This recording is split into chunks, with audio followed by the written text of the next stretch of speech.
السلام علیکم ورحمۃ اللہ وبرکاتہ۔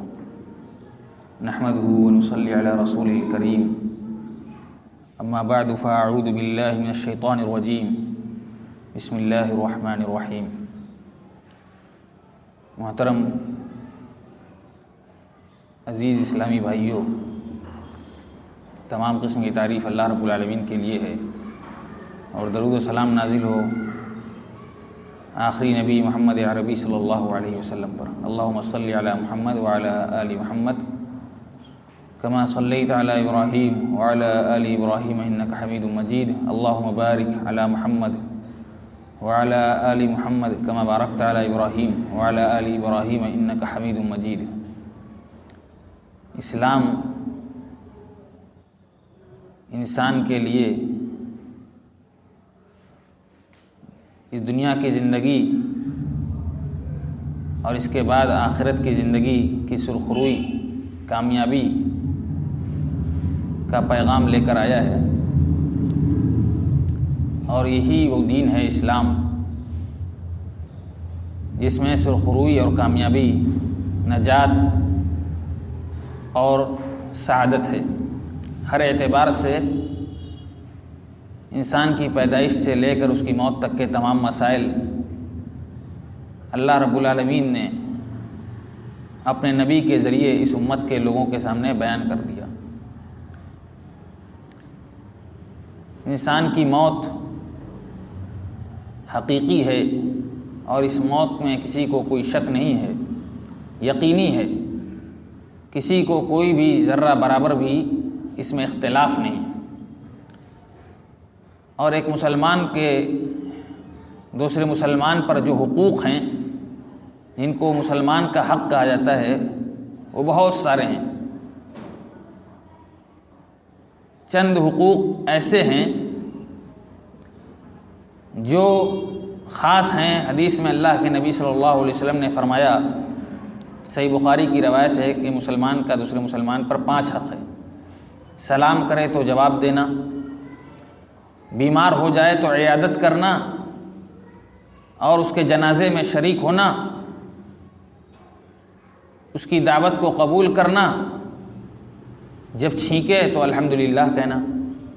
تو اسی طرح بہت سارے حقوق ہیں، لیکن یہ جو بنیادی طور پر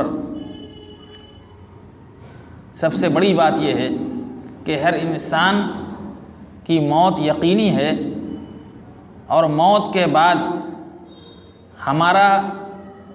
ہمارے مسلمان بھائی پر یہ حق ہے کہ ہم اس کے جنازے میں شریک ہوں۔ جنازہ جو مسلمان بھائی کا ہے، اس میں شرکت کا کیا مطلب ہے کہ جو نماز جنازہ ہے، صلاۃ جنازہ، اس میں شامل ہوں، اور وہاں صلاۃ جنازہ میں شامل ہونے کی فضیلت بھی اللہ کے نبی صلی اللہ علیہ وسلم نے بیان فرمائی۔ مختصر طور پر ہم اس کا طریقہ جان لیں کہ اس کا طریقہ کیا ہے۔ نماز جنازہ کا طریقہ، سب سے پہلی بات یہ ہے کہ اس میں 4 تکبیر ہے۔ ہم سب لوگ جانتے ہیں کہ 4 تکبیر کے ساتھ نماز جنازہ پڑھی جاتی ہے۔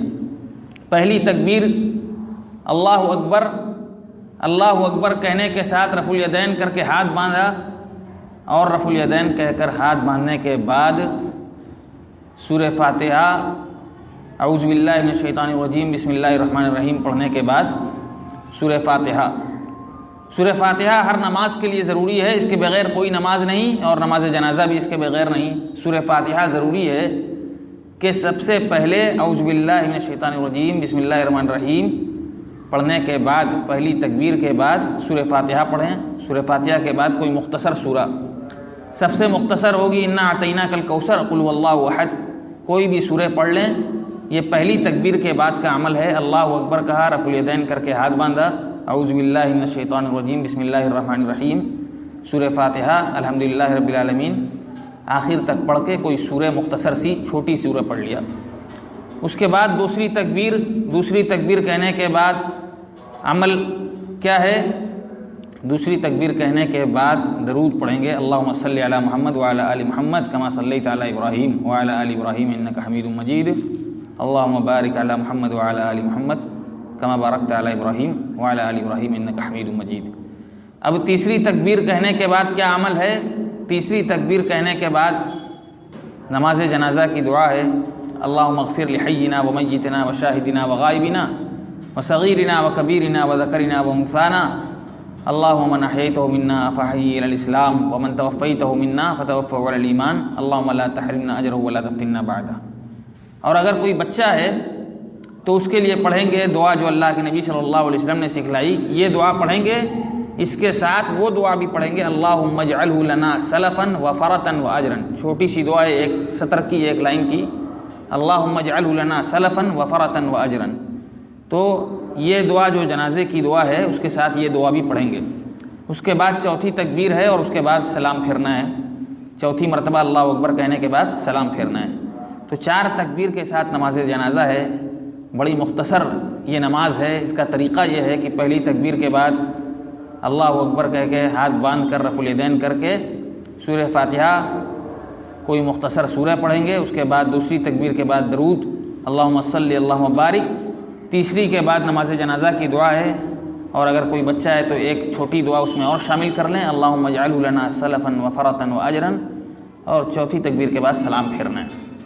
تو یہ مختصر سی نماز ہے، اس کی بڑی فضیلت ہے کہ جو آدمی اپنے مسلمان بھائی کی نماز جنازہ میں شامل ہو اس کو بھی اجر ملے گا، اور مومن کی نماز جنازہ میں شامل ہونا یہ بھی فضیلت کا باعث ہے۔ تو یہ طریقہ ہم خود جانیں، ہر مسلمان کو اس کا طریقہ معلوم ہونا چاہیے۔ زندگی اور موت یہ ہمارے اسلام میں اس کے بارے میں جو چیزیں بتلائی گئیں اس کا علم ہمیں ہونا چاہیے۔ اللہ تعالیٰ سے دعا ہے کہ ہمیں قرآن اور حدیث کے مطابق زندگی بسر کرنے کی توفیق عطا فرما، اسلامی تعلیمات کے نشر و اشاعت کی توفیق عطا فرما، جب تک دنیا میں زندہ رکھ اسلام پر خاتمہ کلمہ توحید لا الہ الا اللہ محمد رسول اللہ پر آمین۔